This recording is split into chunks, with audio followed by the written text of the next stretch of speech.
The Redmond townhouse glowed with the fire of 1,000 candles that cold February night, their warm shimmer washing over the frost-silvered stones of Mayfair. Along the street, carriages stood in patient rows, while footmen in powdered wigs helped ladies in rustling silk descend into the sharp winter chill. Inside, London's finest had assembled for what Lady Redmond boasted would be the most unforgettable dinner of the entire season. A daring declaration in a city where grandeur was a weapon, and every hostess fought for dominance in the endless game of social display. Lady Isabeau Montford stood before the tall windows of the withdrawing room, watching the last rays of daylight fade behind the skeletal branches of the square's ancient oaks.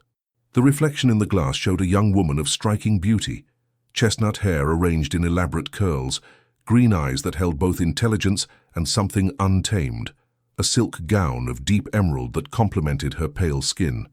Yet the face that stared back at her seemed somehow caged, like a wild creature forced into a gilded enclosure. "Isabeau, darling, do step away from that window. The draught will ruin your complexion," her mother, the Countess of Hawkstone, chided gently, adjusting the magnificent sapphires at her throat. Margaret Montford was everything a countess should be, poised, elegant, perfectly controlled. Everything Isabeau struggled to become. "Yes, mamma." Isabeau turned from the window, though her spirit remained restless. At 22, she had spent her entire life preparing for this inevitable future. Marriage to Lord Philip Bramfield, the union arranged when she was still in leading strings. Philip was suitable in every way, wealthy, titled, handsome in a pleasant sort of manner. He was kind, he was safe, he was utterly devastatingly boring. The thought made guilt twist in her stomach. What sort of ungrateful creature was she, to want more than security and comfort? Women of her station did not marry for passion. They married for alliance, for property, for the continuation of bloodlines. Love, if it came at all, was expected to develop gradually, sensibly, like a well-tended garden. Yet Isabeau's heart had never learned to be sensible. "Lord Bramfield will be here presently," her father, Edmund Montford, Earl of Hawkstone, announced as he entered the room. He was a distinguished man in his late 50s, with steel-grey hair and the bearing of one who had never questioned his place in the world's natural order. "The announcement of your engagement will be made official at next month's ball." "It is time, Isabeau. Past time, in fact." "Yes, Papa." The words came automatically, trained responses from years of obedience.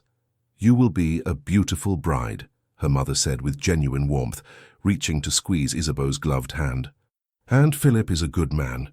You are fortunate, my dear." Fortunate. Yes, that was what she was supposed to feel. The sound of new arrivals drifted up from the entrance hall, Lord and Lady Redmond greeting their guests with practiced enthusiasm.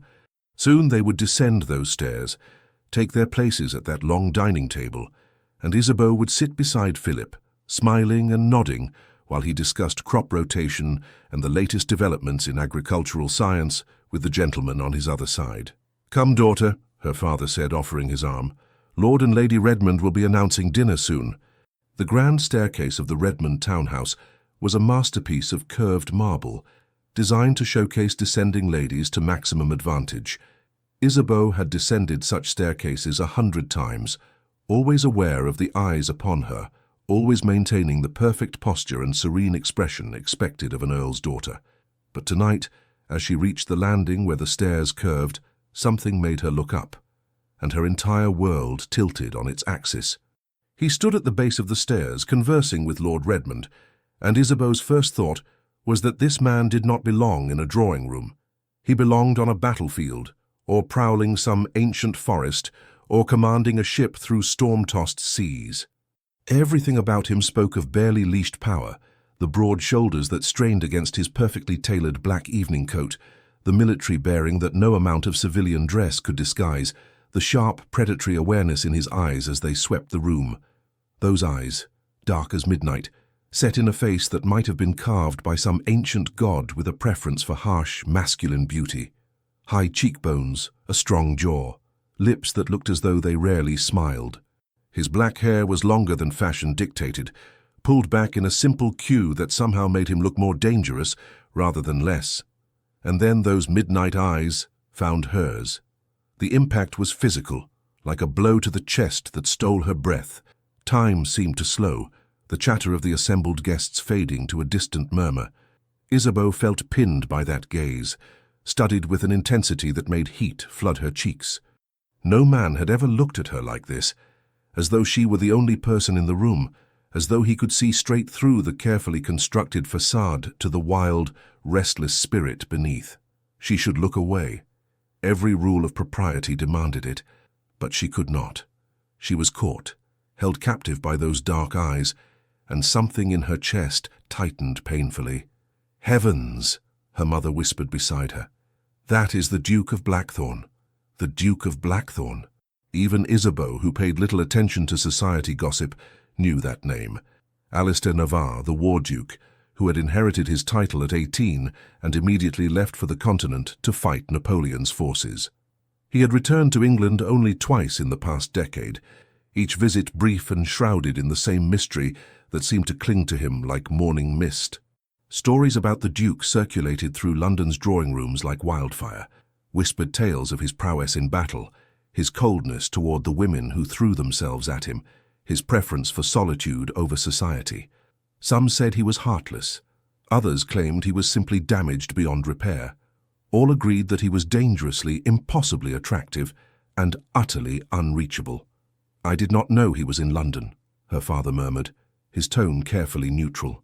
"Lady Redmond mentioned she had secured a particular prize for tonight's gathering," the Countess replied. "I assume she meant His Grace. What a coup for her." They continued down the stairs, and with each step, Isabeau felt the Duke's gaze upon her, like a physical touch. Her skin prickled with awareness, her heart racing in a most unseemly manner. She had never experienced anything like this pull, this magnetic force that made her want to forget every lesson in deportment she had ever learned and simply, what? Run to him, run from him. She could not say. As they reached the bottom of the stairs, Lord Redmond turned to them with his usual bonhomie. "Ah, Hawkstone, Lady Hawkstone, and the lovely Lady Isabeau. May I present His Grace, the Duke of Blackthorn? Your Grace, the Earl and Countess of Hawkstone, and their daughter, Lady Isabeau Montford." The Duke bowed, the movement precise and controlled. When he straightened, his eyes met Isabeau's again, and she saw something flicker in their depths. Recognition, perhaps, though they had never met before, or something darker, more primal. "My lord, my lady." His voice was deep, rough-edged, as though he had forgotten how to use it for pleasantries. "Lady Isabeau." The way he said her name sent shivers down her spine. "Your Grace," she managed, executing a perfect curtsy, despite her trembling knees. "Welcome back to London." "I am uncertain whether I am welcome or merely tolerated," he replied, and there was something almost sardonic in his tone. "Society has little use for soldiers once the fighting is done." "On the contrary, Your Grace," her father interjected smoothly.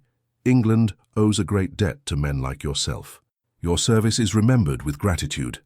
The Duke's expression did not change, but Isabeau sensed his disbelief.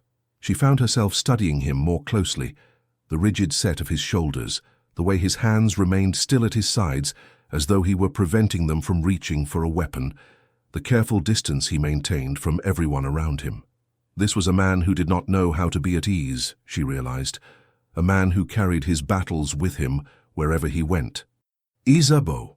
She turned to find Philip approaching, his pleasant face creased with a smile. Lord Philip Bramfield was tall and fair-haired, with the kind of amiable handsomeness that mothers approved of and young ladies found unobjectionable. He had known Isabeau since childhood, and their betrothal was so long-standing that it felt less like a romantic arrangement and more like a business contract awaiting final signatures. "Philip," she greeted him, relieved to have somewhere else to direct her attention. "I hope you are well." "Indeed. Father and I have been reviewing the tenant agreements for the northern properties. Fascinating work, truly. I must tell you about the new irrigation system we are implementing." But Isabeau barely heard him. Despite her best efforts, her awareness remained fixed on the dark figure standing just beyond Philip's shoulder. She could feel the Duke's gaze on her, steady and unrelenting, and it made concentration impossible. Philip, oblivious, continued his explanation of crop rotation schedules.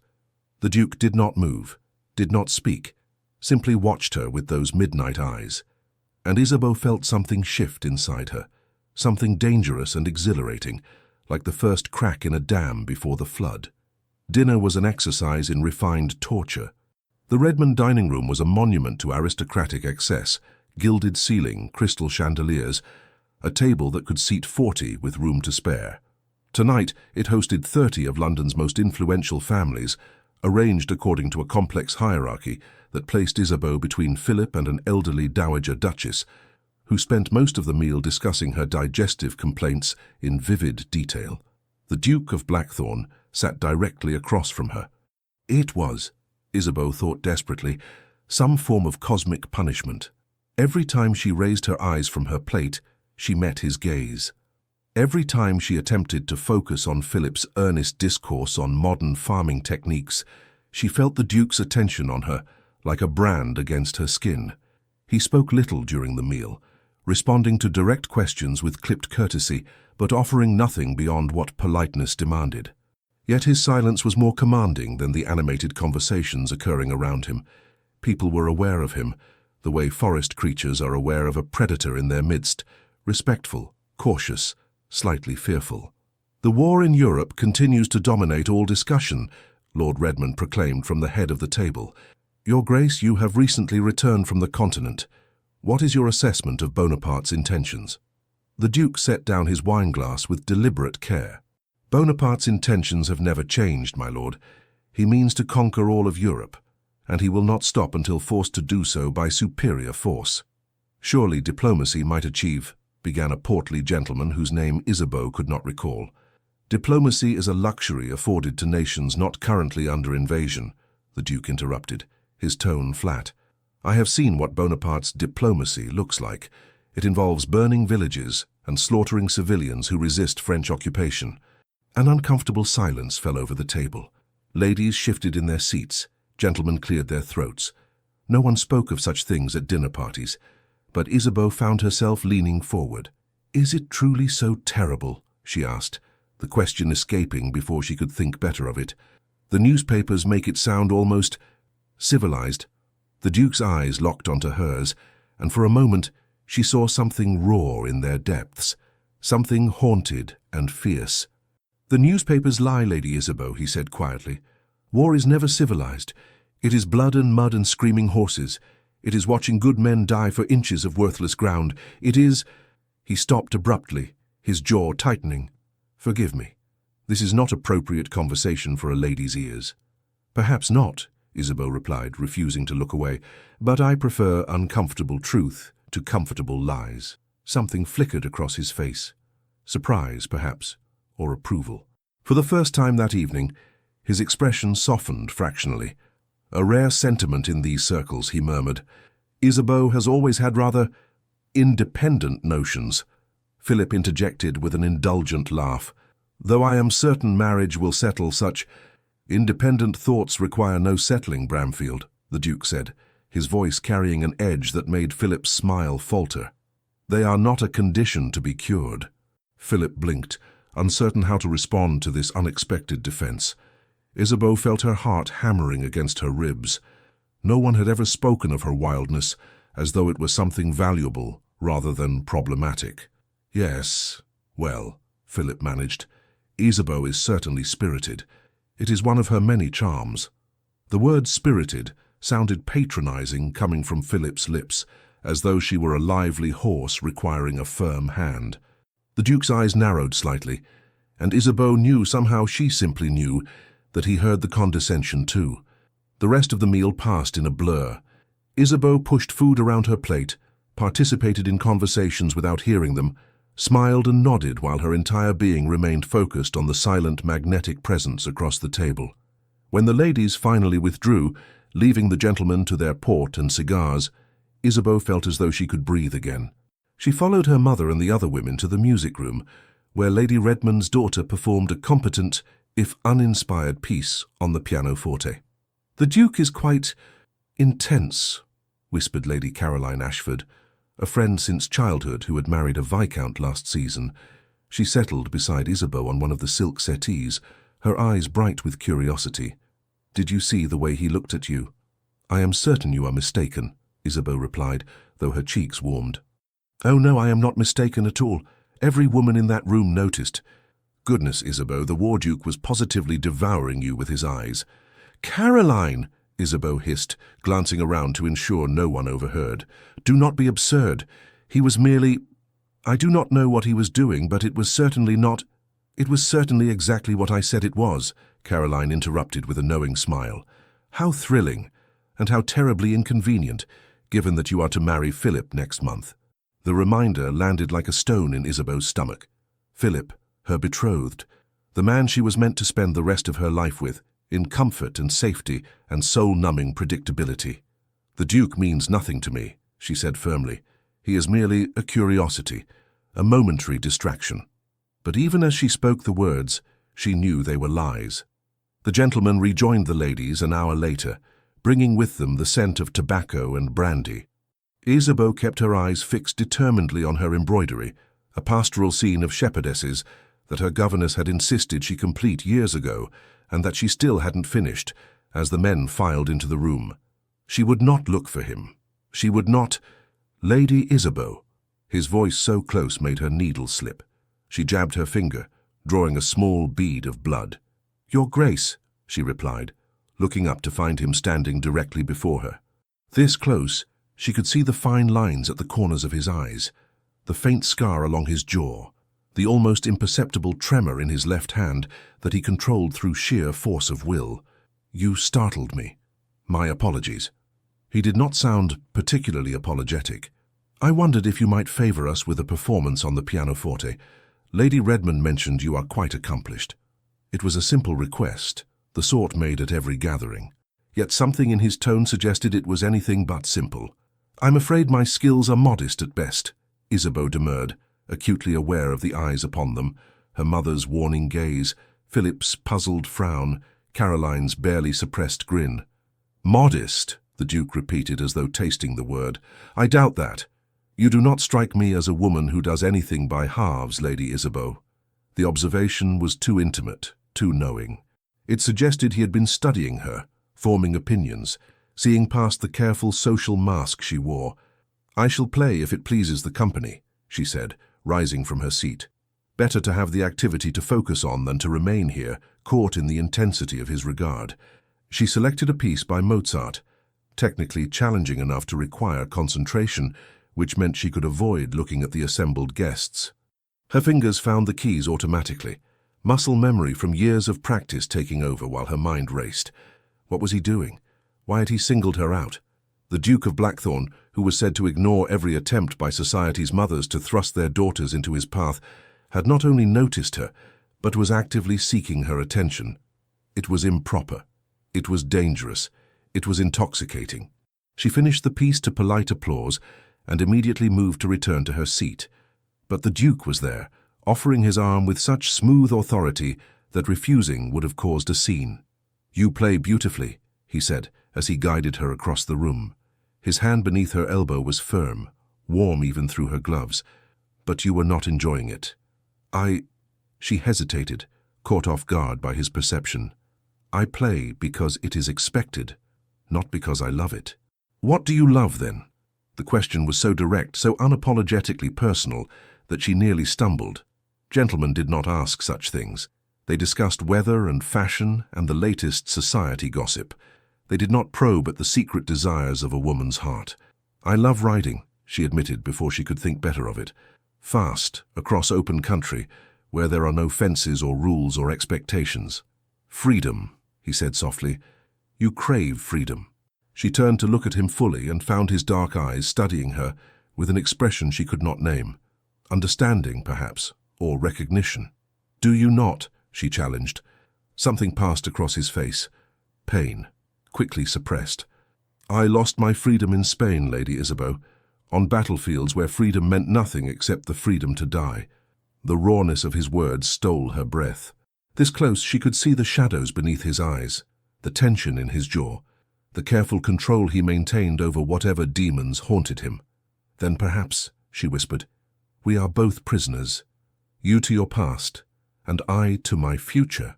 His hand tightened fractionally on her arm. A future with Bramfield. It was not a question. Yes, she confirmed, the word tasting like ash. We are to be married next month. He does not deserve you." The declaration was low, fierce, completely inappropriate. Isabeau's heart stuttered. "You do not know me, Your Grace." "Do I not?" His eyes searched hers. "I know you are wild and fierce and achingly alive. I know you smile when convention demands it, but your eyes remain restless. I know you yearn for something more than the cage society has built for you, and I know—" He stopped himself, jaw clenching. "Forgive me, I overstep." Yes, he did. Wildly, scandalously, thrillingly. "You speak as though you know what it is to be caged," she said instead. "We are all caged, my lady. Some of us by expectation, others by memory. The bars look different, but the result is the same." Before Isabeau could respond, Philip appeared at her elbow, his expression concerned. "Isabeau, is everything quite all right?" She forced a smile, stepping back from the Duke's proximity. "Perfectly well, Philip. His Grace was just complimenting my playing." "Ah, yes, quite lovely." Philip nodded at the Duke with polite coolness. "Lady Isabeau is accomplished in many areas. I am a fortunate man." The Duke's expression became a mask of perfect, frigid courtesy. "Indeed, you must excuse me. I find I am not well suited to these gatherings. Good evening, Lady Isabeau Bramfield."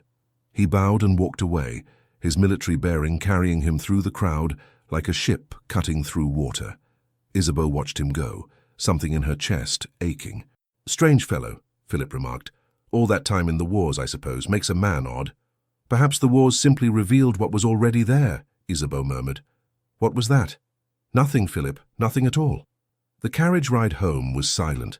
Isabeau stared out the window at the dark streets of Mayfair, her mind replaying every moment, every word exchanged with the Duke of Blackthorn. "You crave freedom. He does not deserve you. We are all caged." "You were very quiet this evening," her mother observed. "Are you feeling unwell?" "Just tired, Mama." "The Duke of Blackthorn seemed quite taken with you." Isabeau's head snapped around. "I am certain you are mistaken." Her mother gave her a long, measured look. "I am not mistaken, my dear, and while the attention of a duke is flattering, you must remember your place. You are betrothed to Lord Bramfield. Nothing can change that." "I know, Mama." "Do you?" The Countess reached across to squeeze Isabeau's hand. "I know Philip may seem uninspiring, but he is good and kind and steady. Those qualities may not set your heart racing, but they will make for a peaceful, secure life. Passion fades, Isabeau. Stability endures." "And what if I want both?"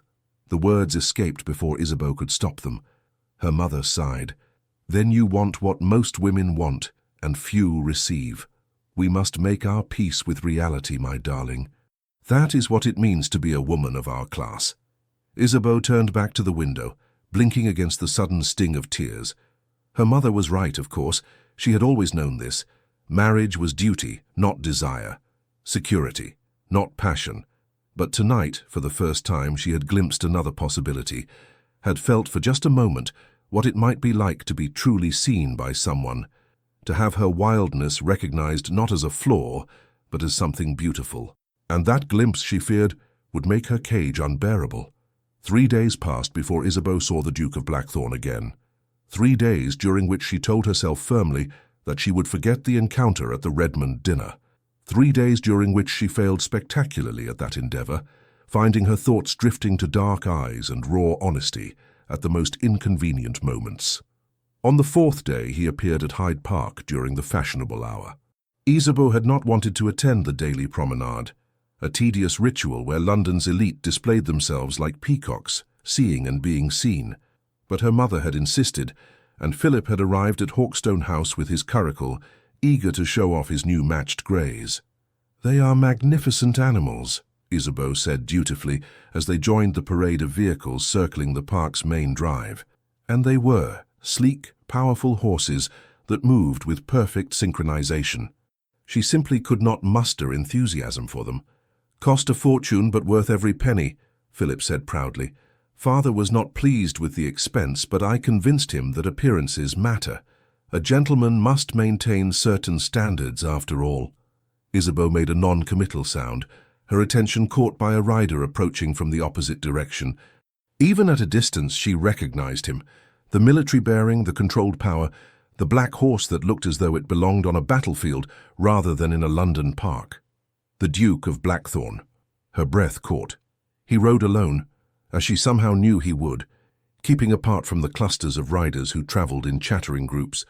His horse was a magnificent black stallion, taller and more muscular than the fashionable mounts around it, and he sat it with the ease of a man who had spent half his life in the saddle. As he drew closer, his eyes found hers across the distance. Time seemed to slow. The noise of the park faded. There was only the Duke, riding toward them with inexorable purpose, and Isabeau's racing heart. "I say, is that Blackthorn?" Philip squinted ahead. "Wonder what brings him out. Heard he despises social gatherings."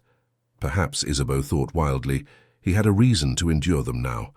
The Duke reached them and drew his horse alongside the curricle with effortless skill. The stallion tossed its head, muscles rippling beneath its glossy coat, barely controlled energy evident in every line, much like its rider. "Bramfield," the Duke said with a curt nod. Then his eyes moved to Isabeau, and his expression softened almost imperceptibly. "Lady Isabeau, what a pleasure to encounter you on this fine afternoon." "Your Grace." She was proud that her voice remained steady. "I did not think you one for the promenade." "I am not, generally, but I find myself reconsidering certain habits." The way he said it, the way his eyes held hers, made it clear he was not speaking of riding in the park. Philip, oblivious to the undercurrents, launched into a discussion of horseflesh. "Magnificent animal you have there, Your Grace. Spanish breed, if I am not mistaken?" "Andalusian," the Duke confirmed, his attention still on Isabeau. "I acquired him in Spain. He has been with me through 4 campaigns." "A war horse in Hyde Park," Isabeau murmured. "Does he not find it tame?" The Duke's lips curved in what might have been a smile. "He finds it intolerable, as do I. We are both better suited to open country, where we can run without restraint." The words hung between them, laden with meaning that had nothing to do with horses or parks. "Perhaps you should return to the country then," Isabeau said, though something in her chest protested the suggestion. "If London does not suit you." "I had intended to." His dark eyes burned into hers. "But I find there is a compelling reason to remain." Heat flooded her cheeks. Beside her, Philip continued talking, completely unaware of the charged exchange occurring literally under his nose. "Thinking of breeding them with father's mares. The bloodlines would be exceptional. What do you think, Isabeau?" "I think," she said, tearing her gaze from the Duke with enormous effort, "that you should consult with someone more knowledgeable than I." "Nonsense, your opinion matters greatly to me." Philip patted her hand with absent affection. "After all, they will be your horses as well, once we are wed." The Duke's horse shifted restlessly, as though sensing its rider's sudden tension. Isabeau saw the muscle jump in the Duke's jaw, watched his hands tighten fractionally on the reins. "When is the happy occasion?" he asked, his tone carefully neutral. "The first Saturday in March," Philip replied cheerfully. "Just over 3 weeks now. The arrangements are nearly complete. It will be quite the event. The Montfords and Bramfields have been planning this union for years." "How organized?" The Duke's voice was flat. An awkward silence descended. Isabeau found herself unable to look at either man, her eyes fixed on the middle distance where a family of ducks paddled across the Serpentine. "Well," Philip said eventually, "we should continue our circuit. Mother is expecting us for tea." "A pleasure seeing you, Your Grace." "Bramfield." The Duke inclined his head, then turned to Isabeau.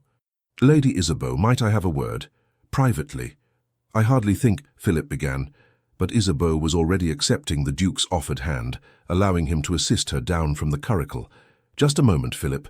His Grace likely wishes to discuss some matter of estate business with father. I can relay the message." It was a transparent excuse, and from Philip's frown, he knew it. But generations of breeding prevented him from making a scene in the middle of Hyde Park. "Very well, but do not wander far. It would not be seemly."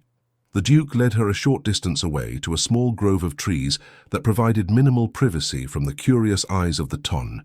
His hand on her elbow was firm, almost possessive, and Isabeau felt the heat of it, even through her pelisse. "You should not have come down," she said when they were out of Philip's earshot. "People will talk." "Let them talk." His voice was rough. 3 weeks, Isabeau." The use of her given name without title or formality sent a shiver through her. "You must not call me that." "Why?" Because it is too intimate, too honest. He stepped closer, and she could smell leather and horse and something uniquely him, smoke and pine and danger.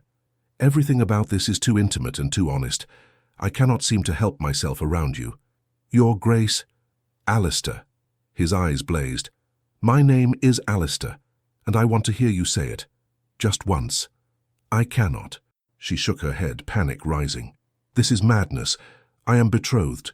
In 3 weeks I will be married to Philip, and this, whatever this is, must stop before it begins. It has already begun. He caught her hand, his thumb tracing circles on her palm through the thin leather of her glove. The gesture was small, almost innocent, yet it felt more intimate than any touch she had ever experienced. It began the moment I saw you on those stairs, perhaps even before. Perhaps I have been waiting my entire life to find you. You do not know me, she whispered, though her treacherous body swayed toward him. I know enough. I know you are fire trapped in ice, wildness caged by convention. I know you feel this too, this pull between us. Deny it if you can. She could not. The lie would not form on her lips. It does not matter what I feel, she said instead, pulling her hand free, though it cost her. I have a duty, an obligation. I cannot simply abandon everything because of some attraction. Attraction. He laughed, but there was no humor in it. Is that what you call this? This feeling that I cannot breathe properly unless I am near you? This certainty that I have been searching for something my entire life and only now found it. Attraction is too small a word for what burns between us, Isabeau. Stop. Her voice broke. Please stop. You are making this impossible. Good. His hand came up to cup her cheek, his thumb brushing away a tear she had not realized had fallen. Because the alternative, watching you marry a man who cannot see you, who will never appreciate the magnificent creature you are, that is what is truly impossible. He is a good man, she protested weakly. I do not doubt it, but he is not the right man. Not for you. His dark eyes searched hers. Tell me you love him, Isabeau. Tell me your heart races when he enters a room. Tell me he sees the real you, wild and untamed, and loves you for it rather than despite it. Tell me and I will walk away, I swear it. She opened her mouth, closed it. The words would not come, because they would be lies. I thought not. His voice gentled. I am not asking you to make any decisions today. I am simply asking you to acknowledge the truth, that what we feel is real, that it matters. It cannot matter, she said desperately. My father has given his word. The contracts are signed. The entire ton knows of our betrothal. To break it now would be scandalous, he finished. Shocking. Socially ruinous, perhaps. He leaned closer, his breath warm against her ear. But would it not be worth it? To be free? To choose your own path? I am not free, she whispered. I never have been. Then let me fight for your freedom. His words were fierce, urgent. Let me court you properly. Give me these 3 weeks to prove that we could be extraordinary together. If at the end you still wish to marry Bramfield, I will accept it. But give me a chance, Isabeau. Give us a chance. Your Grace, this is... Alistair, he insisted. Say my name. She looked up at him, this dangerous, damaged, devastatingly intense man who looked at her as though she were something precious and rare. Everything in her upbringing screamed that she should refuse, should flee back to the safety of Philip's undemanding affection. But that wild part of her, the part that craved freedom and truth and something more than comfort, that part whispered yes. Alistair, she breathed, and watched his eyes close as though her saying his name caused him physical pain. Again, he demanded. Alistair, stronger this time, more certain. He opened his eyes, and what she saw there stole her breath. Hunger, need, something fierce and protective and almost frightening in its intensity. I am going to court you, Isabeau Montford, he said softly. I am going to show you what it means to be treasured for exactly who you are. And if at the end of 3 weeks you still choose Bramfield, then I will know I tried, that I fought for the most precious thing I have ever encountered. And if I do not choose him, the question escaped before she could stop it. A slow, devastating smile curved his lips. Then I will marry you myself. Scandal be damned. I will take you to Blackthorn Abbey and spend the rest of my life discovering every facet of your wild, beautiful soul. I will give you the freedom you crave and the passion you deserve. And I will thank God every day that I was brave enough to fight for you." The intensity of the promise made her knees weak. "You barely know me." "I know enough," he repeated. "I know that in all my years of war, of death, of darkness, I have never felt as alive as I do when I look at you. That is enough to start with. The rest we will discover together." "Isabeau," Philip's voice, tinged with impatience, cut through the moment. "We really must go. Mother is waiting." Reality crashed back. Isabeau stepped away from the Duke, from Alistair, her heart pounding. "I must go," she said. "I know." He caught her hand once more, pressing a kiss to her gloved knuckles that felt like a brand. "But I will see you again. Soon. Your Grace?" "Say it," he commanded softly. "Say you will see me again." She should refuse. Should end this before it spiraled beyond control. Instead, she heard herself whisper, "Yes." His smile was triumphant. "Until then, my wild one." She fled back to Philip's curricle, her mind in chaos, her body trembling. As they drove away, she could feel Alistair's eyes on her, and when she dared a glance back, he sat motionless on his black stallion, watching her with the focused intensity of a wolf tracking his chosen prey.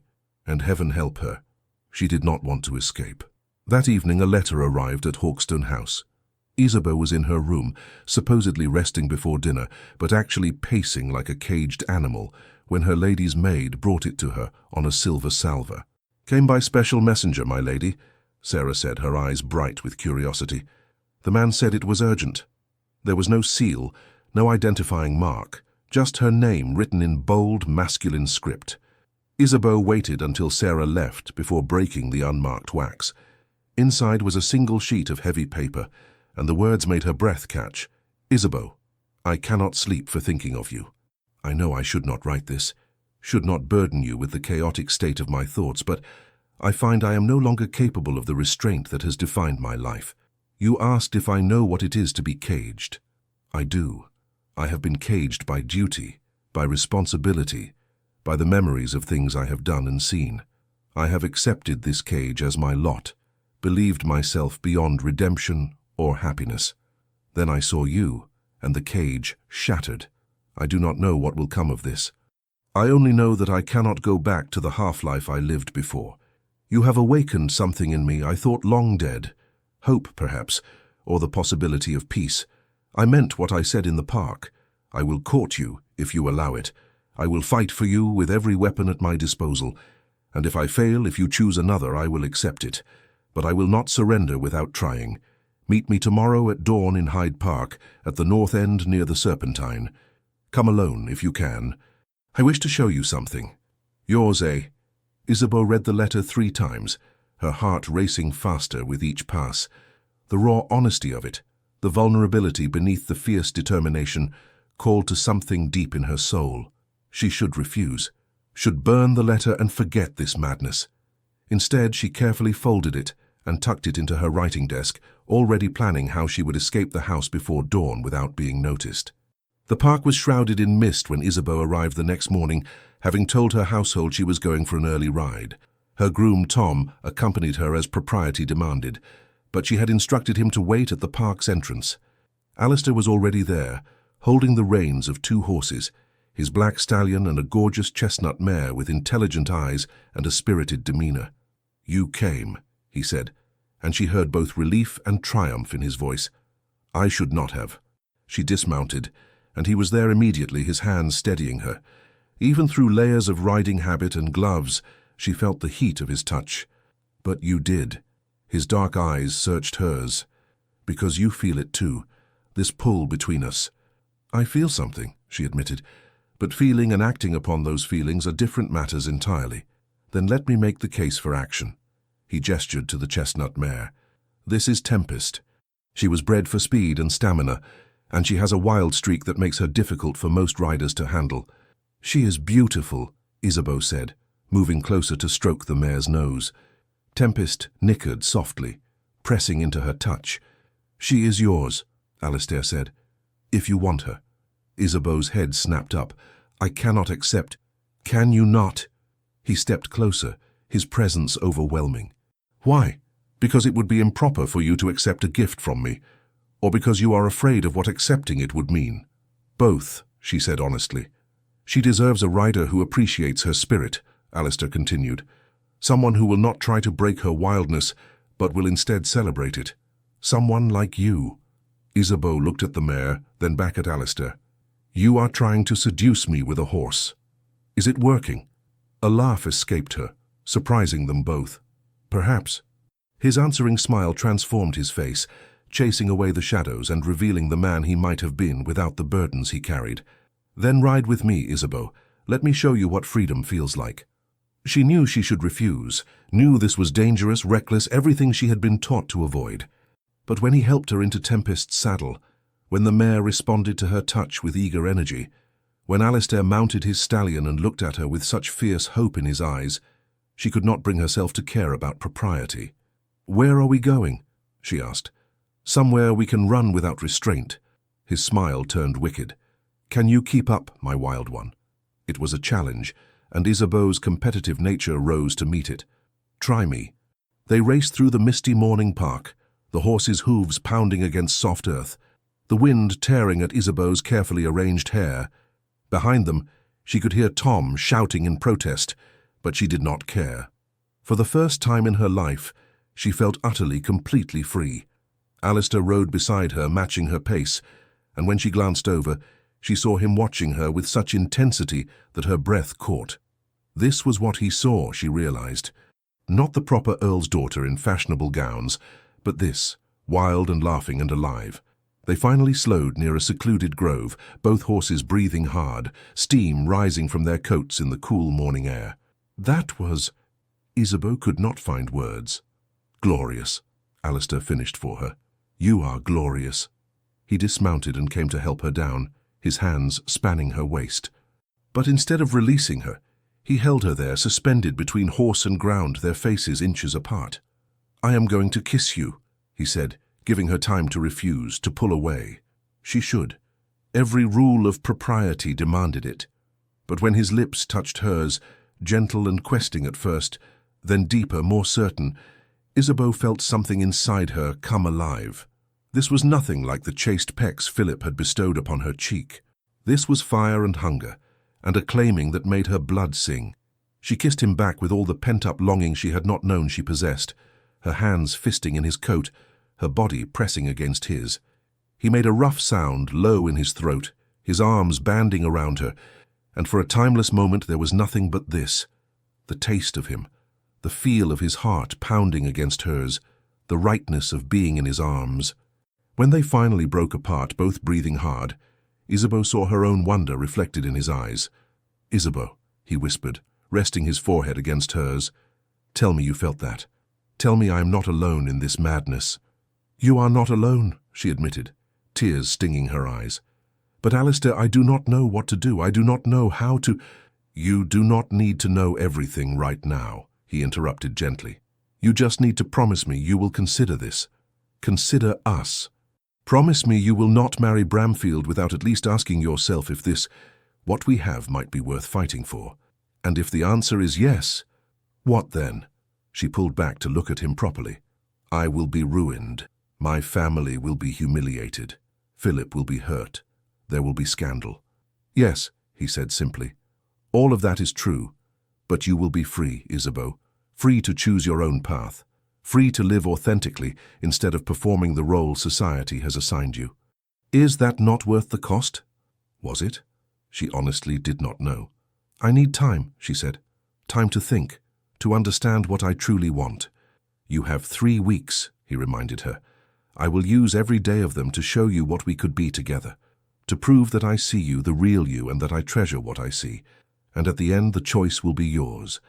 I will accept whatever you decide. Even if I choose Philip? Pain flashed across his face, but he nodded. Even then.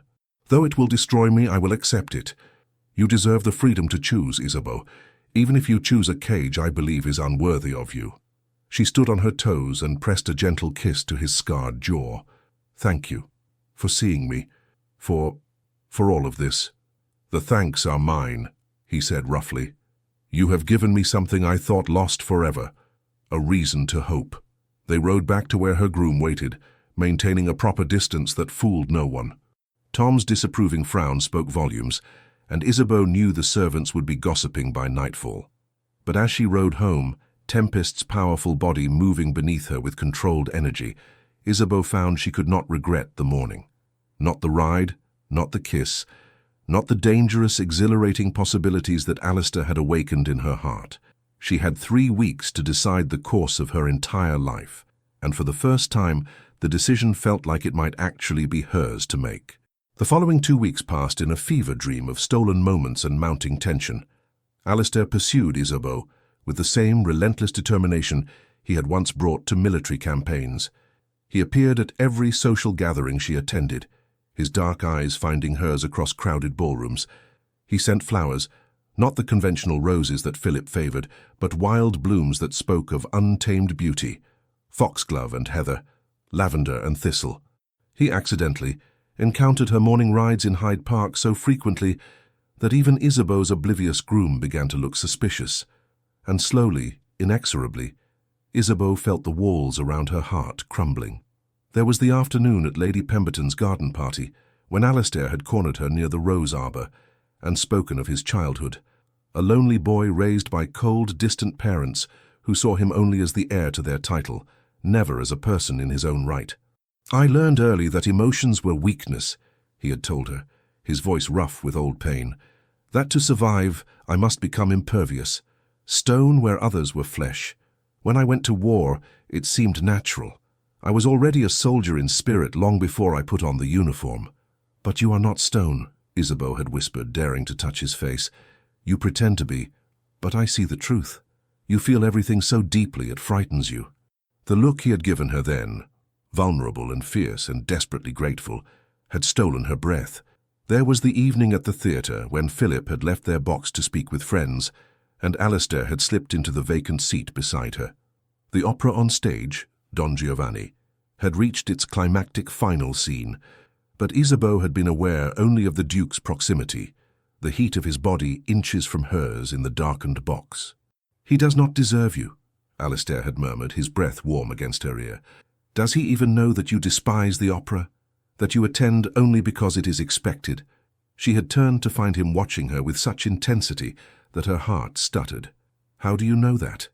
"Because I have been studying you, Isabeau Montford, learning what makes you smile, what brings that wild light to your eyes. You come alive when we ride through the park at dawn, when we speak of books and ideas and truths that polite society would rather ignore. But here, in this gilded cage of propriety, you fade, like a wild creature trapped behind glass." "Perhaps some creatures are meant to be domesticated," she had replied, though the words felt like ash in her mouth. "Not you." His hand had found hers in the darkness, their gloved fingers intertwining. "Never you. You were meant to run free, my fierce one." "And I—" He had stopped, his jaw clenching. "I would give anything to be the one running beside you."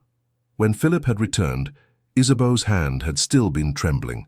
There was the lecture at the Royal Society, which Isabeau had attended with her father. Alistair had been there, unexpected since the War Duke was not known for intellectual pursuits, and had spent the entire presentation on advances in steam engine technology, watching her instead of the speaker. Afterward, in the crush of the crowd, he had maneuvered close enough to speak privately. "You were fascinated," he had observed. "Your eyes were alight with interest. Does Bramfield know of your love for mechanical innovations?" "I have never mentioned it," she had admitted. "He would find it odd, unseemly for a lady." "Then he is a fool." Alistair's voice had been hard.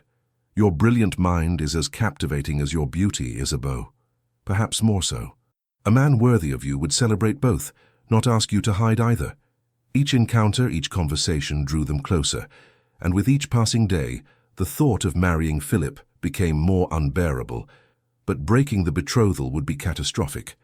Isabeau's father had made that abundantly clear during dinner 3 nights past, when he had mentioned in passing that the Duke of Blackthorn seemed to be taking unusual interest in their family. "I trust you understand the importance of maintaining propriety, daughter," the Earl of Hawkstone had said, his tone pleasant but his eyes sharp. "The Bramfield alliance has been planned for over a decade, Both families have invested considerable resources in the arrangement.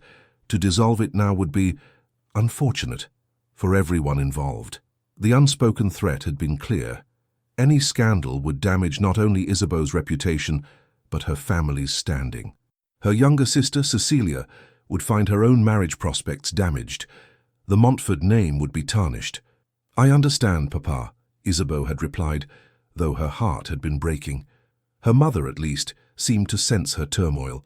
Margaret Montford had always been perceptive, and she watched her daughter with increasing concern as the wedding date approached. "Isabeau, my darling," she had said one afternoon while they were reviewing the final wedding arrangements, "are you quite certain you wish to proceed with this marriage?" The question had startled Isabeau into honesty. "Does it matter if I am certain? The contracts are signed, the guests are invited, everything is arranged." "That is not what I asked." Her mother had set down the guest list and taken Isabeau's hands. "I see how you look at the Duke of Blackthorn, child. And I see how he looks at you. It is not the way Philip looks at you." "Philip cares for me," Isabeau had protested weakly. "Yes, he cares, as one might care for a pleasant acquaintance, a comfortable companion." Her mother's eyes had been sad. "But the Duke, that man looks at you as though you are the air he breathes, as though losing you would destroy him." "Mamma, I married your father because it was expected," the Countess had continued softly. "Our families arranged it when I was your age, and Edmund is a good man, a fine husband. I have been content."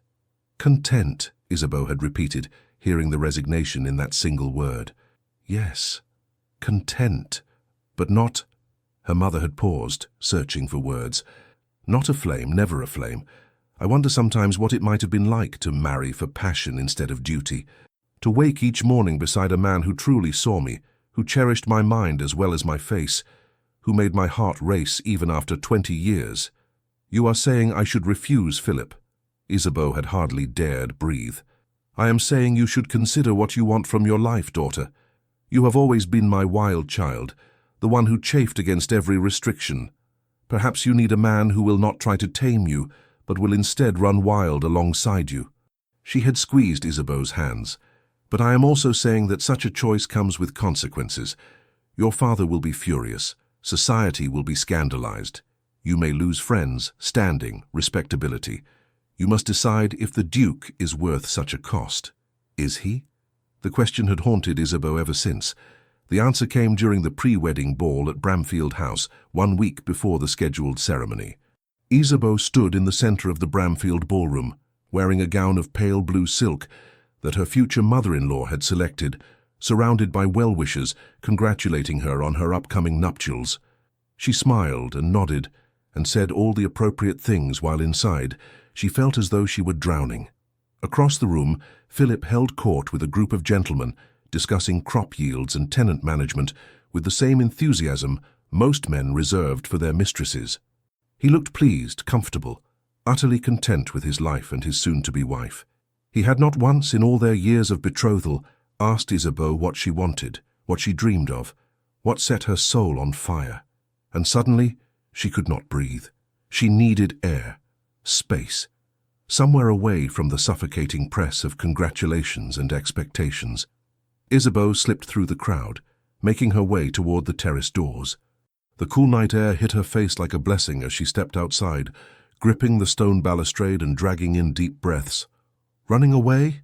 She spun to find Alistair emerging from the shadows at the far end of the terrace. He wore black evening clothes that made him look even more dangerous than usual, all sharp edges and coiled power.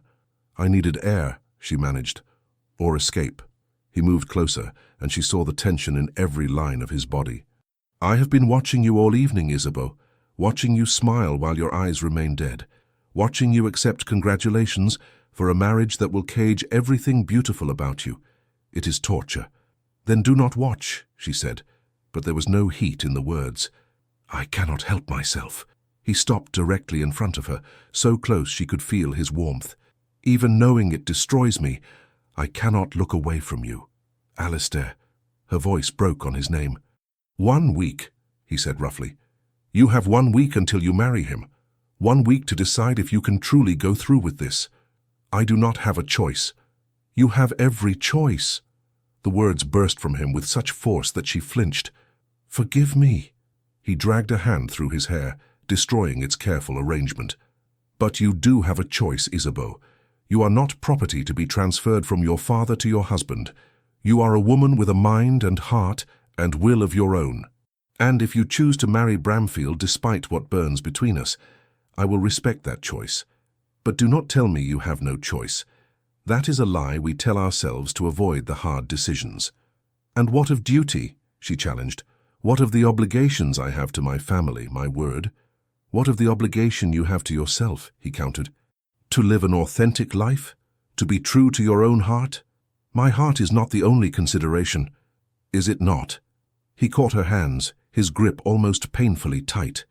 "Isabeau, I have lived my entire adult life doing my duty, fighting in wars I did not start, killing men I did not hate, watching friends die for causes I barely understood. I did it because it was expected, because I believed that duty was everything, and it nearly destroyed me." She saw the haunted look enter his eyes, the memories rising. "I still wake in the night," he continued, his voice dropping to barely above a whisper, hearing the screams, smelling blood and gunpowder, seeing the faces of boys I led into battle who never came home. The guilt, the weight of all those deaths, it crushes me, Isabeau. Some nights I can barely breathe beneath it." "Alistair," she touched his face, her heart breaking for him. "But then I saw you," he said fiercely.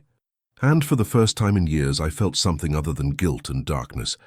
I felt hope, possibility, the thought that perhaps I might deserve a life beyond merely existing, that perhaps all that death and horror might be balanced by something beautiful, by you." Tears spilled down her cheeks. "You ask too much of me. I cannot be your salvation. I do not ask you to save me." His thumbs brushed away her tears with devastating gentleness. "I ask only that you save yourself, that you refuse to live a half-life of contentment and duty when you could have passion and authenticity. I ask that you be brave enough to choose what you want, not what is expected. And if what I want terrifies me, then we will face that terror together." His dark eyes burned into hers. "I am not promising perfection, Isabeau. I am damaged, scarred. I carry demons that may never fully leave me, but I swear to you that I will spend every day treasuring you, cherishing your wildness, creating a life where you can be utterly, completely yourself." "Philip would give me security," she whispered. "I would give you freedom. Philip would give me respectability. I would give you passion. Philip would give me peace." "And I," Alistair said, pulling her close until their bodies touched from chest to thigh, "would give you everything.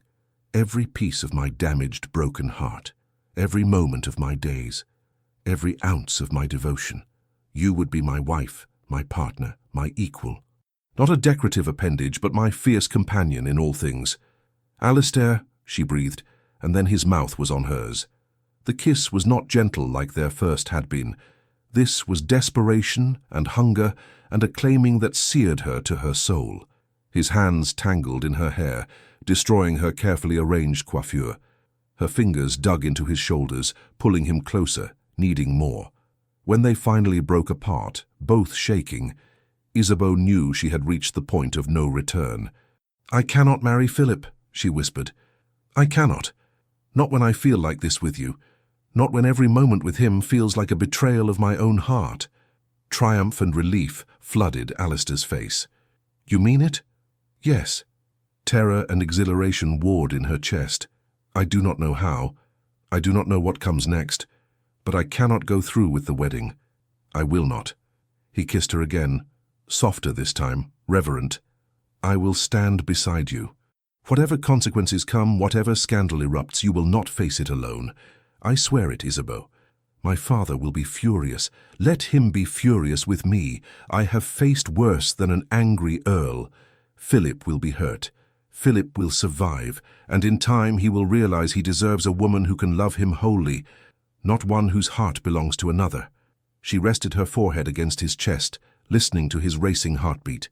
"When did I become this person? This woman who would create such scandal?" "You have always been this person," he murmured into her hair. "You simply finally have a reason to set her free." From inside the ballroom came the sound of music, a waltz beginning. Isabeau knew she should return, should maintain appearances for just a bit longer, but she could not seem to move from the circle of Alistair's arms. "Dance with me," he said suddenly. "Here, now, here and now." His arms came around her in proper waltz position. "Before you go back in there and face them all. Dance with me, Isabeau. Let me hold you just for a moment, the way I will hold you for the rest of our lives." They moved together on the deserted terrace, the music drifting from the ballroom providing accompaniment. It was improper, scandalous, utterly perfect. Isabeau closed her eyes and let herself simply feel the strength of his arms, the warmth of his body, the rightness of being exactly where she was. "I love you," Alistair said quietly. "I should have said it before now. I love you, Isabeau Montford. Your wildness and your strength, your brilliant mind and your fierce heart. All of you. I love all of you." She looked up at him, this warrior who had been to hell and back, who carried scars both visible and invisible, who looked at her as though she were something precious and rare. "I love you too," she whispered. "I think I have from the moment I saw you. It terrifies me how much I love you." His smile was radiant, chasing away every shadow.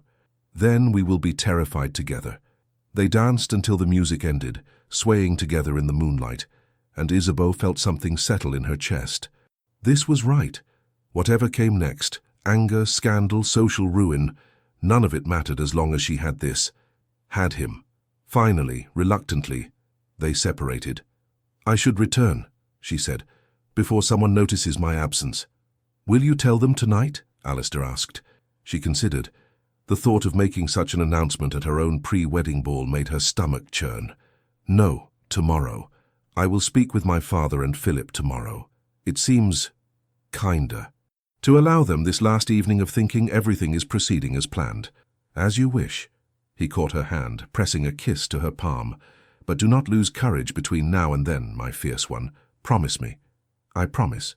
She squeezed his hand. "This is not the easy path, but it is the right one. I know that now." She slipped back into the ballroom through a side door, hoping her disheveled appearance would not draw too much attention. Caroline Ashford caught her eye across the room and hurried over, her expression concerned. "Isabeau, where have you been? You look—" She trailed off, taking in Isabeau's flushed cheeks and tousled hair. "Oh, oh my, you were with him. Were not you? The Duke? Caroline? Do not try to deny it. You have that look, the look of a woman who has been thoroughly kissed." Caroline grabbed her arm, pulling her into a quiet corner. "Isabeau, what are you doing? Your wedding is in 1 week." "I know." Isabeau took a deep breath. "But there is not going to be a wedding, Caroline. I cannot marry Philip. Not when I love Alistair." Her friend's eyes widened. "You are going to break the betrothal? Isabeau, the scandal—" "I know," Isabeau repeated, "but I would rather face scandal than live a lie. I would rather be ruined and authentic than respectable and miserable." Caroline studied her for a long moment, then slowly smiled. "You are braver than I ever was. I married where I was told, and while Robert is not terrible, I sometimes wonder what it would have been like to choose for myself, to follow my heart instead of my duty." "It is not too late," Isabeau said gently. "Yes, it is. I have children now, responsibilities, but you still have the chance to choose differently, to be happy instead of merely content." She squeezed Isabeau's hand. "I will stand by you, whatever comes. And when all the matrons of the ton cut you for creating such scandal, you will still have at least one friend." "Thank you," Isabeau whispered, grateful beyond words. They rejoined the party, and Isabeau spent the rest of the evening in a strange state of calm. She danced with Philip, smiled at his parents, accepted more congratulations, all while knowing that tomorrow she would destroy this carefully constructed illusion. She caught Alistair's eye once more before leaving, and the promise in his dark gaze steadied her. Tomorrow she would be brave. Tomorrow she would choose freedom. Isabeau did not sleep that night. She lay in her bed at Hawkstone House, watching the darkness slowly give way to grey pre-dawn light, rehearsing the words she would say to her father, to Philip, words that would change the course of her entire life. "I cannot marry Lord Bramfield. I'm deeply sorry for the hurt this will cause, but I cannot go through with the wedding. I love another." Simple words, devastating words. By 7 o'clock she could wait no longer. She dressed in a simple morning gown and made her way to her father's study, knowing he would be there. The Earl of Hawkstone always began his day early, reviewing estate business and correspondence. She found him at his desk, silver hair gleaming in the lamplight, reading a letter with a frown. "Papa?" He looked up, surprised. "Isabeau, what are you doing awake at this hour? I need to speak with you. It is important." Something in her tone made him set down the letter and give her his full attention. "Very well.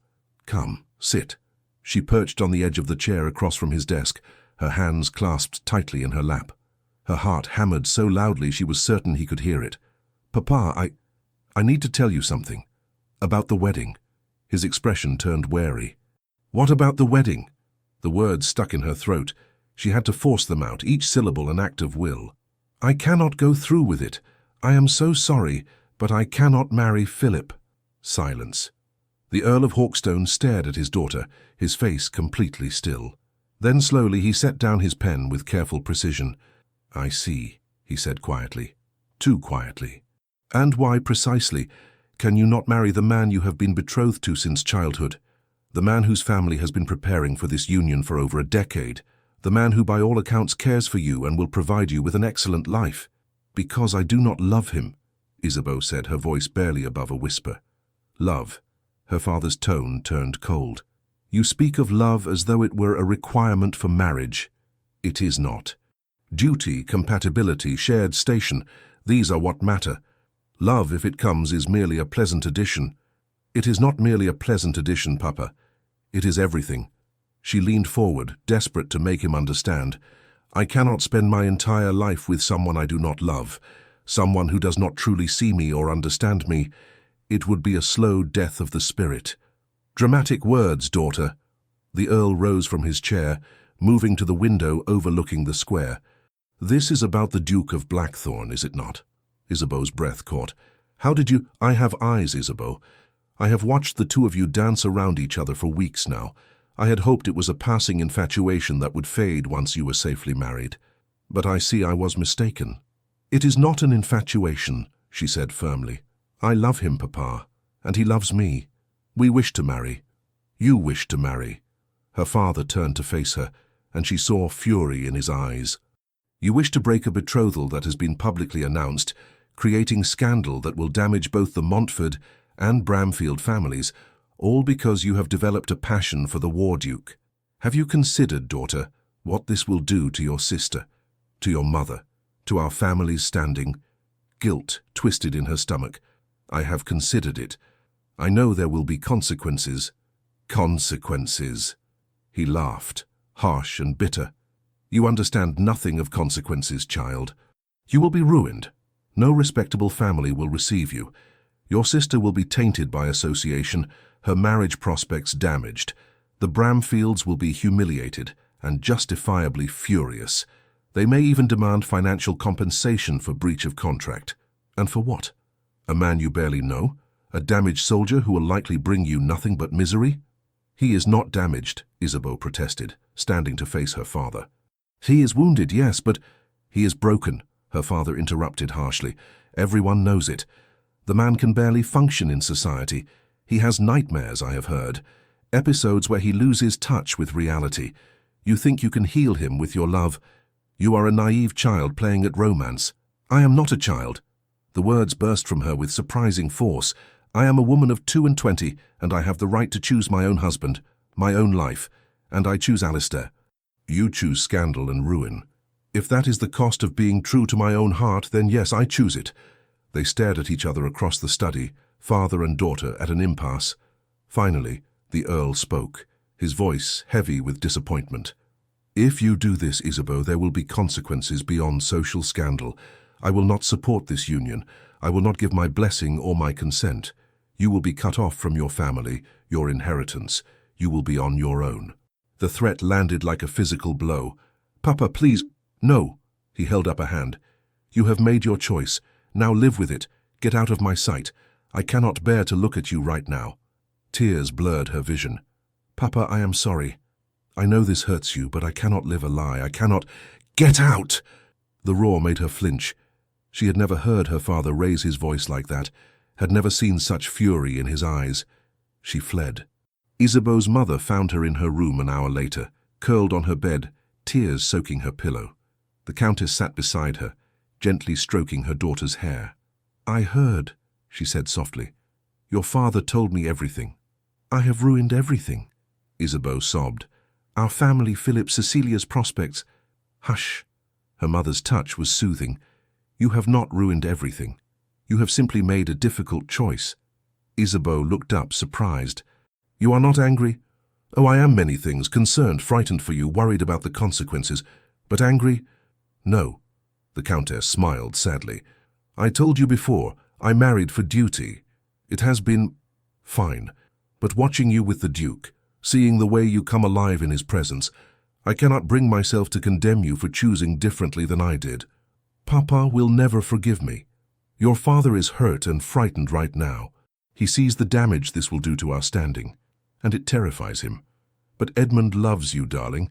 In time he will come to accept your choice, especially if the Duke makes you happy." "He does," Isabeau whispered.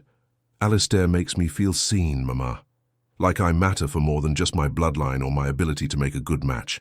He sees the real me, wild and imperfect and questioning, and he loves me for it, not despite it."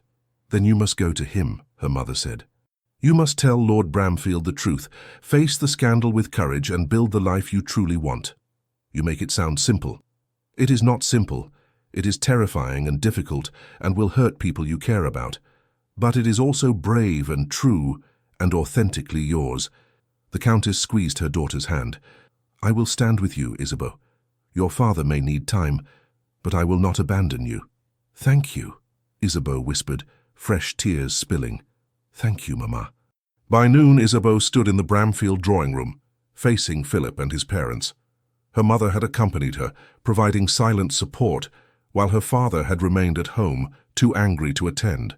Philip looked confused as Isabeau requested a private word. His parents, Lord and Lady Bramfield, exchanged concerned glances, but withdrew, leaving the betrothed couple alone. "Isabeau, what is this about?" Philip asked, his pleasant face creased with worry. "You look upset. Has something happened?" She took a deep breath, steeling herself. "Philip, I need to tell you something, and I need you to please listen without interruption." "Of course." He took her hands, and she hated the kindness in his touch. This would have been so much easier if he had been cruel or dismissive. "I cannot marry you," she said, the words coming out in a rush. "I am so deeply sorry, Philip, but I cannot go through with the wedding. I have developed feelings for someone else. The Duke of Blackthorn. We are in love and we wish to marry." Philip stared at her, uncomprehending.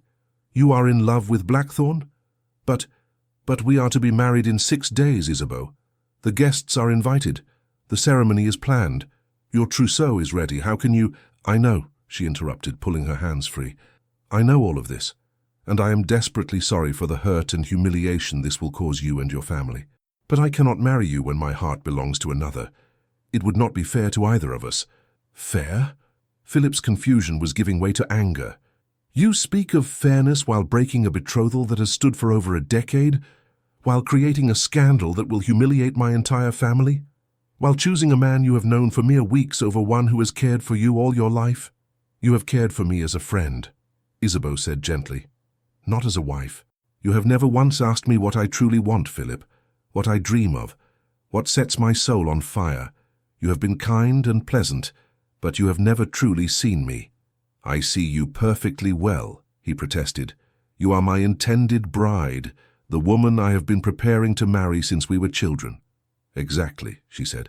"I am your intended bride, not the woman you love desperately, not the person you cannot live without. I am an obligation you have accepted. And you deserve better than that, Philip. You deserve a woman who loves you wholly, who chooses you not because she was told to, but because she cannot imagine life with anyone else."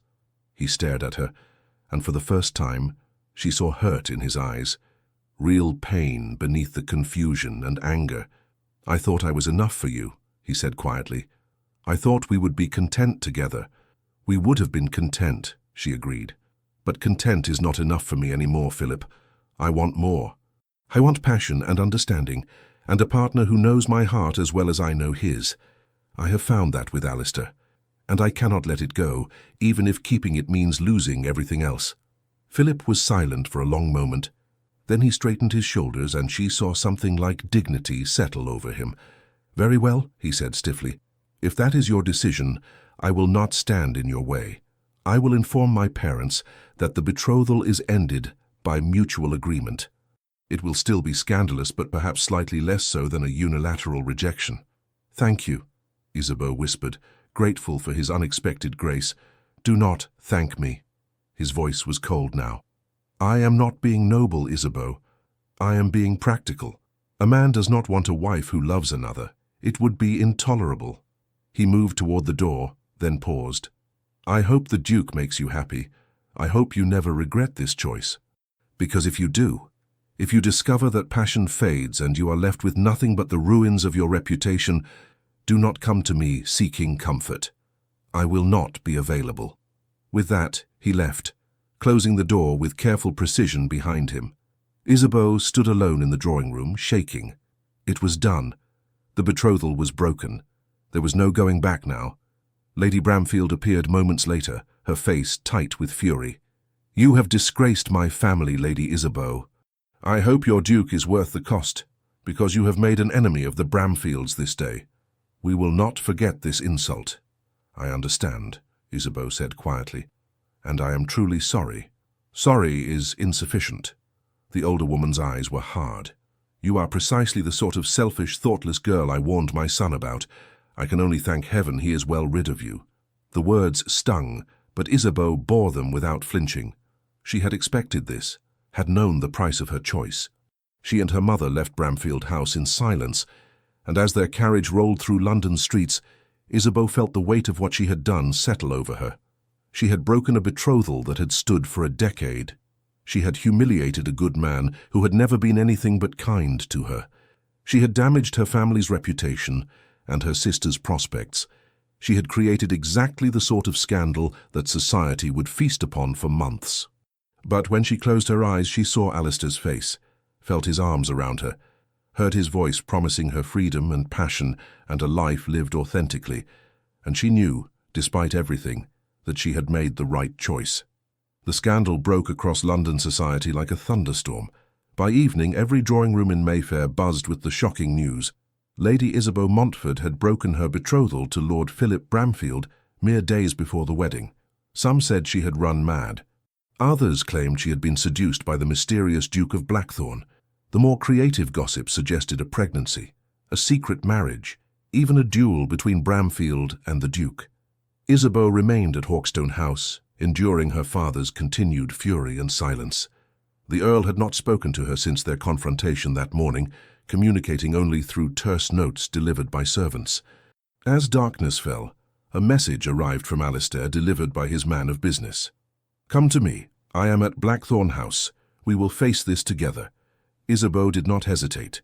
She wrapped herself in a cloak and slipped out the servants' entrance, taking a hackney coach to the Duke's London residence, a massive townhouse in Grosvenor Square that had stood empty for years while Alistair was at war. The butler who answered her knock looked startled to see a young lady arriving alone at such an hour, but he showed her to the library where Alistair waited. He rose when she entered, crossing the room in 3 strides to pull her into his arms. You did it, he said against her hair. You were so brave, my fierce one. I was terrified, she admitted, clinging to him. My father will not speak to me. The Bramfields hate me. All of London is talking about our scandal. Let them talk. He pulled back to frame her face with his hands. We will leave London, go to Blackthorn Abbey in Derbyshire. Let the scandal die down while we build our life together. And my family will come around in time, or they will not. But you will have me, Isabeau. For the rest of our lives you will have me. She looked up at this man who had turned her world upside down, who had seen past her careful facade to the wild, restless spirit beneath, who had fought for her with every weapon at his disposal. When can we marry? She asked. His smile was brilliant. I secured a special license 2 days ago. We can marry tomorrow if you wish, or we can wait, give society time to adjust. Tomorrow, she interrupted. I want to marry you tomorrow, Alistair. I want to begin our life together as soon as possible. Then tomorrow it is.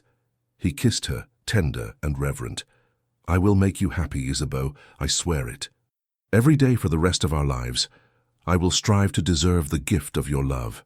You already deserve it, she whispered. You have always deserved it. You just needed someone to show you." They stood together in the quiet library, two wounded souls who had found healing in each other's arms, and Isabeau felt peace settle over her for the first time in weeks. This was right. Whatever came next, social ostracism, family estrangement, financial hardship, none of it mattered as long as she had Alistair. They had chosen each other, and that choice, that brave, terrifying, beautiful choice, would change both their lives forever. They married the next morning in the small chapel on the Blackthorn Abbey estate, having left London before dawn. Only Isabeau's mother and Caroline Ashford attended as witnesses, both women weeping openly as Alistair and Isabeau exchanged vows. Isabeau wore a simple ivory gown, her hair loose around her shoulders the way Alistair preferred. He wore his military uniform, the scarlet coat a splash of colour against the chapel's stone walls. "I, Alistair James Navarre, take you, Isabeau Charlotte Montford, to be my lawfully wedded wife," he said, his deep voice steady despite the emotion in his eyes. "I promise to cherish you, to honour your wildness, to create a life where you are always free to be yourself. I promise to tell you truth even when it is difficult, to stand beside you in all things, to love you with every breath I take until the day I die." Tears streamed down Isabeau's face as she spoke her own vows. "I, Isabeau Charlotte Montford, take you, Alistair James Navarre, to be my lawfully wedded husband. I promise to see you, not the Duke, not the soldier, but the man beneath. I promise to be your partner, your equal, your home when the darkness becomes too much. I promise to love you fiercely, honestly, completely, for all the days of my life." When the elderly vicar pronounced them husband and wife, Alistair's kiss was both gentle and possessive, a claiming and a promise all at once. "My Duchess," he murmured against her lips. "My wild, brave, magnificent Duchess." "My Duke," she replied, smiling through her tears.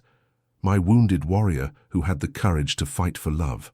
They left the chapel hand in hand, and as they stepped into the bright morning sunshine, Isabeau felt something inside her unfurl, that caged, restless part of her spirit that had been trapped for so long. She was free, free to love as she chose, free to live authentically, free to be wild and imperfect and herself, and beside her stood a man who would not only allow that freedom, but celebrate it, protect it, cherish it as the precious gift it was. The weeks that followed were a revelation. Blackthorn Abbey was a sprawling estate in the Peak District of Derbyshire, all grey stone and ancient forests and wild moorland that stretched to the horizon. It was isolated, dramatic, beautiful, everything London was not. Alistair gave Isabeau free rein of the house and grounds, encouraging her to make changes as she saw fit. She transformed the dusty, unused library into a bright space filled with books on every subject that interested her: mechanical engineering, philosophy, natural history. She established a morning routine of riding Tempest across the moors, the wild landscape matching her own untamed spirit, and slowly, carefully, she helped Alistair confront his demons. The nightmares came frequently those first weeks.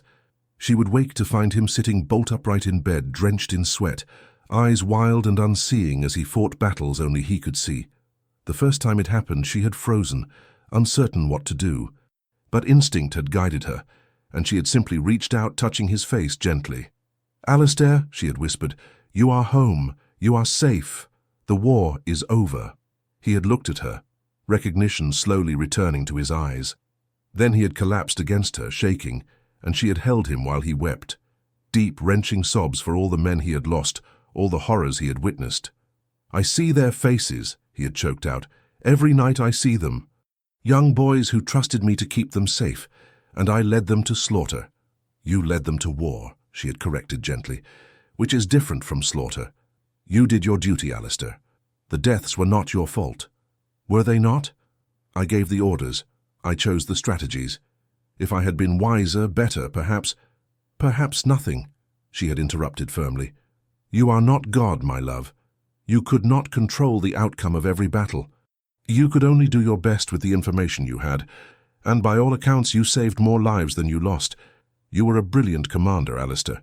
Even in your darkest moments, you never lost your humanity." He had stared at her, something like wonder in his eyes. "How can you be so certain?" "Because I know you," she had said simply. "I know your heart, and it is good and true, even when you doubt it." Over time, the nightmares came less frequently. Alistair learned to speak of his experiences instead of burying them, and Isabeau listened without judgment, offering comfort and understanding in equal measure. She also discovered new facets of the man she had married. Away from London's oppressive society, Alistair relaxed in ways she had never seen. His smiles came more easily. His laughter, when she coaxed it from him, was a thing of beauty. He showed her the estate, the tenant farms where he spent hours discussing crop improvements with farmers who clearly respected him, the village where he funded a school for local children, the ancient forest where he had played as a lonely boy. "I was never meant for drawing rooms and balls," he told her one afternoon as they rode through the woods. "I was meant for this, land and duty and the simple work of caring for people who depend on me." "Then we will build our life here," Isabeau had replied, "away from society's expectations, creating something authentic and true." They fell into a rhythm, mornings spent in separate pursuits, Isabeau in her library or riding the moors while Alistair managed estate business. Afternoons together, exploring the countryside or reading side by side in companionable silence.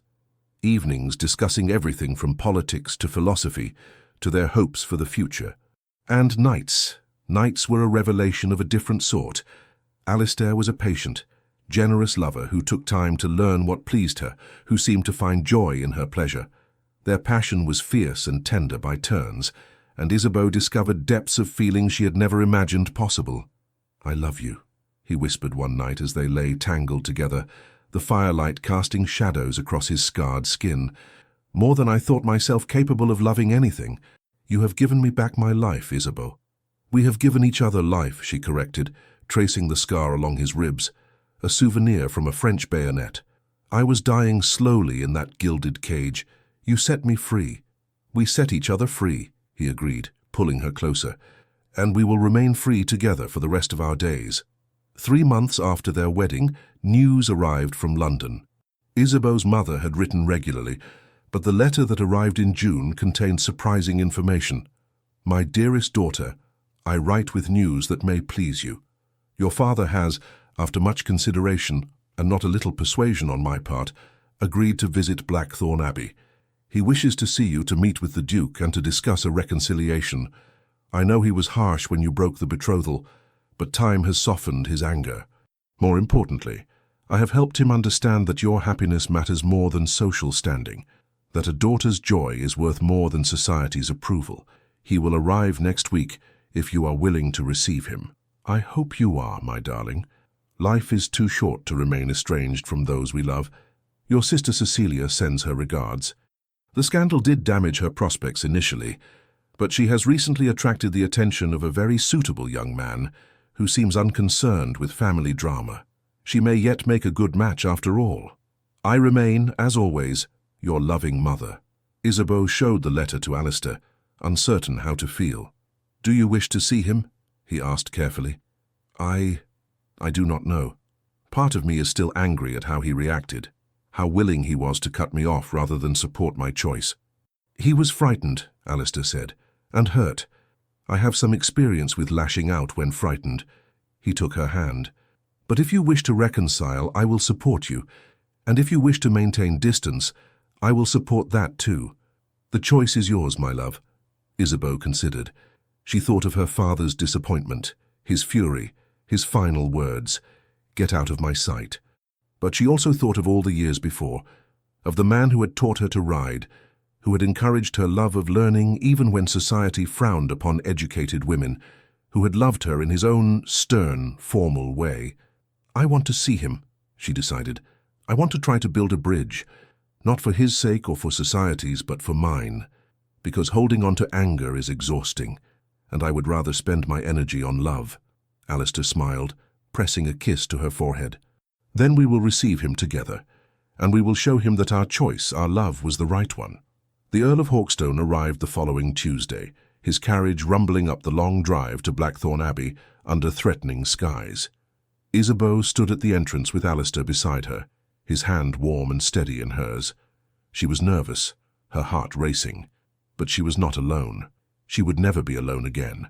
Her father descended from the carriage looking older than she remembered, his face lined with weariness. He stopped several feet away, studying them both with an expression Isabeau could not read. "Papa," she said softly. "Isabeau." He inclined his head formally, then turned to Alistair. "Your Grace." "My lord." Alistair's voice was respectful but firm. "Thank you for coming. Will you join us inside?" They moved to the drawing room, the atmosphere tense and awkward. Tea was served, though no one touched it. Finally, the Earl spoke. "I was harsh when you broke the betrothal," he said, looking at Isabeau. "Harsher than I should have been. I was angry and frightened and convinced you were making a terrible mistake." "And now?" Isabeau asked. Her father's eyes moved to Alistair, studying him with the same intensity he might apply to a business contract. "Now I see how he looks at you, how you look at him. And I realize that perhaps—" He paused, seeming to struggle with the words. "Perhaps I was wrong to value social standing over your happiness." "Papa, let me finish," he interrupted gently. "I do not approve of the scandal you created. I likely never will. But your mother has helped me understand that your joy matters more than society's opinion. And if this man," he nodded at Alistair, "makes you truly happy, then I can accept your choice." Tears filled Isabeau's eyes. "He does make me happy, Papa. So very happy. Happier than I ever imagined possible. Then I will make my peace with it." The Earl rose and approached Alistair, extending his hand. "I wronged you, Your Grace. I called you broken and damaged. When I should have recognized your strength and courage, I apologize." Alistair stood, accepting the handshake with grave courtesy. "There is truth in what you said, my lord. I am damaged by my experiences. But your daughter has shown me that damage does not mean beyond repair. She has given me reason to heal, purpose beyond mere survival." "She has that effect," the Earl said with the ghost of a smile. He turned back to Isabeau. "May I?" He opened his arms. Isabeau flew into them, and her father held her tight, his hand stroking her hair the way he had when she was small. "I have missed you, little one," he whispered. "I have missed you too, Papa." They stood like that for a long moment, rebuilding a bridge that had nearly burned. When they finally separated, the Earl's eyes were damp. "Your mother sends her love, and your sister, Cecilia, is engaged to the son of a baron, a good man who does not care about scandal. She is quite happy." Relief flooded through Isabeau. At least her choice had not ruined Cecilia's future entirely. The Earl stayed for 2 days, and in that time, Isabeau watched him come to genuinely respect Alistair. They discussed estate management, politics, even the war, and her father seemed to recognize that beneath the scarred exterior was a man of intelligence and integrity. On the morning of his departure, the Earl took Isabeau aside. "I see why you chose him," he said quietly. "He is extraordinary. Wounded, yes, but with a core of steel. He will protect you fiercely." "He already does," Isabeau replied. "But more than that, Papa, he sees me, truly sees me, and he loves what he sees." "Then I give you my blessing, daughter, belatedly but sincerely." He squeezed her hand. "Be happy. That is all I have ever truly wanted for you." As her father's carriage disappeared down the drive, Isabeau leaned against Alistair's solid warmth. "One bridge rebuilt," she murmured. "And many more to build," he replied. "Our life together has only just begun, my Duchess. We have years ahead of us to create something beautiful." She turned in his arms, looking up at the man who had fought for her, who had given her freedom and passion and authentic love.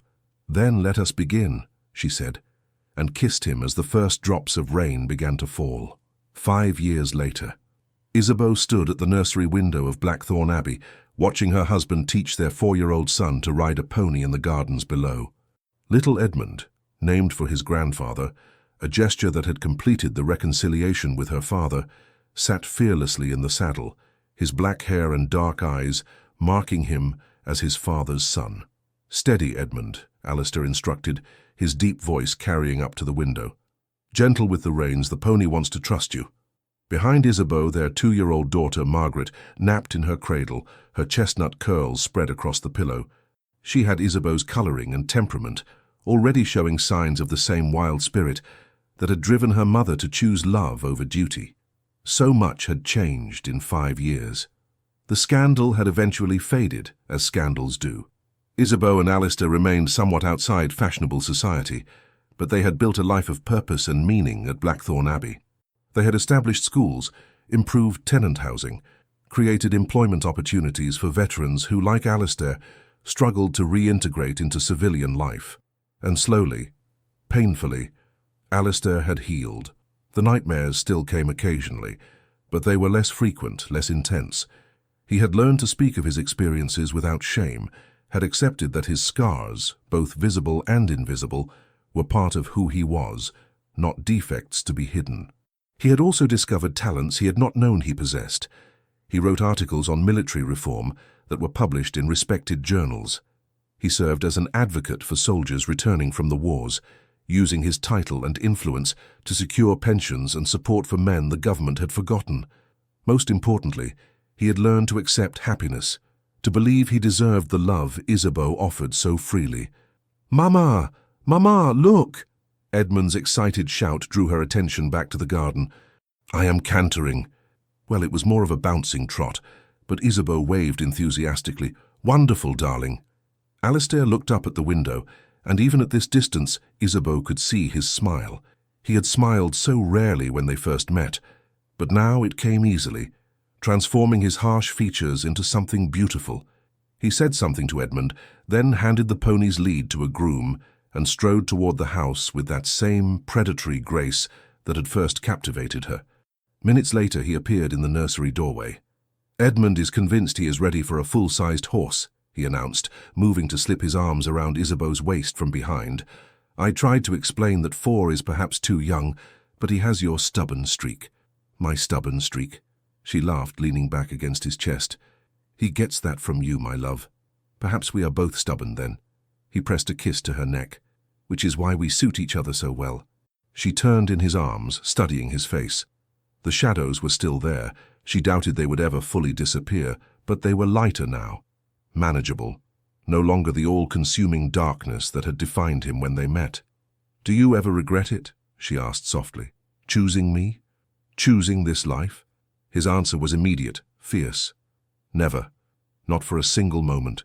You gave me back my life, Isabeau. My purpose. My soul. I would choose you 1,000 times over, in any circumstance. Even though it meant scandal, social ostracism, walking away from the life you knew. Especially then." He cupped her face tenderly. "Because that life was killing me slowly.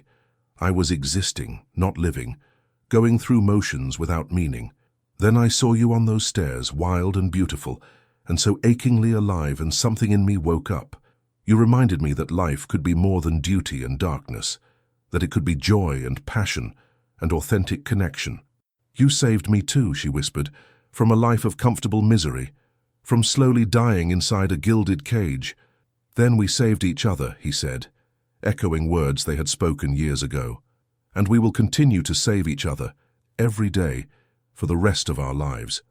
He kissed her then, tender and thorough, and Isabeau felt the same spark that had ignited between them that first night at the Redmond dinner. Time had not dimmed their passion. If anything, it had deepened it, adding layers of understanding and companionship to the initial attraction. From the cradle, Margaret stirred, making soft, cooing sounds. "Your daughter wakes," Isabeau murmured against Alistair's lips. "Our daughter," he corrected, moving to lift the toddler from her cradle.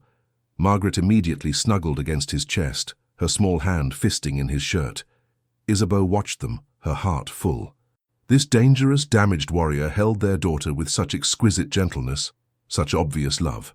He was a devoted father, patient and attentive, determined to give their children the affection and attention he had been denied as a child.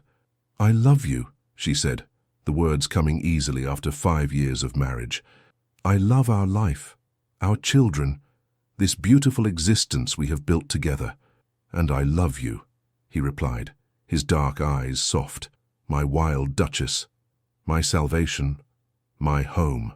Edmund burst into the nursery then, full of energy and excitement, demanding that both parents come see his riding prowess. They followed him down to the gardens, Margaret on Alistair's hip, and spent the afternoon watching their son practice his skills. As evening fell and they gathered in the drawing room, Alistair reading by the fire, while Isabeau sketched designs for a new mechanical irrigation system she wanted to implement on the estate, the children playing with wooden toys on the carpet, Isabeau felt profound gratitude wash over her. This was what she had chosen. Not comfort or security or social standing, but this messy, imperfect, authentic love. A partnership built on mutual respect and understanding. Children who would grow up seeing their parents as equals, learning that happiness mattered more than duty. She had been brave enough to choose freedom over expectations, to fight for love instead of settling for comfort. And in return, she had received everything she had ever truly wanted, a life lived on her own terms, with a man who saw and cherished every facet of her wild soul. "What are you thinking?" Alistair asked, looking up from his book. "I am thinking," she replied, meeting his eyes across the room, "that I made the right choice, that every difficult moment, every scandal, every sacrifice was worth it to have this, to have you, to have our family." He set down his book and crossed to her, kneeling beside her chair. "We both made the right choice to fight for each other, to choose love over convenience." Edmund looked up from his toys. "Papa, why are you on the floor?" "Because I'm telling your mother something important," Alistair replied solemnly. "What?" their son asked with a child's innocent curiosity. "That she is the bravest, most magnificent woman I have ever known, and that I am grateful every day that she chose me." "Why wouldn't she choose you?" Edmund frowned, puzzled. "You are the best papa in all of England." Isabeau and Alistair exchanged a look, filled with shared amusement and deep affection. "You see," she said softly, "our children will grow up knowing that love, real, authentic love, is worth fighting for. They will never settle for less than what we have found. And they will know," Alistair added, "that strength comes in many forms. That being wounded does not mean being broken. That healing is possible even when the scars run deep."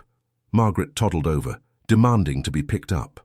Alistair lifted her, settling both children on his lap as Isabeau joined them on the floor, creating a small circle of warmth and love.